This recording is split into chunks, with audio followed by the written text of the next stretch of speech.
तर इंडिगोमुळे ओढवलेल्या संकटामध्ये आता रेल्वेची साथ मिळते, कारण काल शुक्रवारी 37 गाड्यांना 116 जादा डबे रेल्वेने जोडलेले आहेत। पुणे बंगळुरू, पुणे दिल्ली या दरम्यान आजही स्पेशल ट्रेन चालवल्या जातील।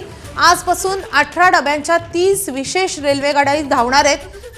तत्काळ विशेष गाड्यांमुळे 35,000 प्रवाशांची सोय होऊ शकते, तर काही दिवसात गाड्या डबे वाढवून ही क्षमता 20 लाख प्रवाशांपर्यंत होऊ शकते आणि त्यामुळे आता रेल्वे मदतीला धावलेली आहे। प्रवाशांच्या सोयीसाठी रेल्वेने जादा डबे तर वाढवलेच आहेत, त्यासोबतच स्पेशल रेल्वे देखील आता धावणार आहेत।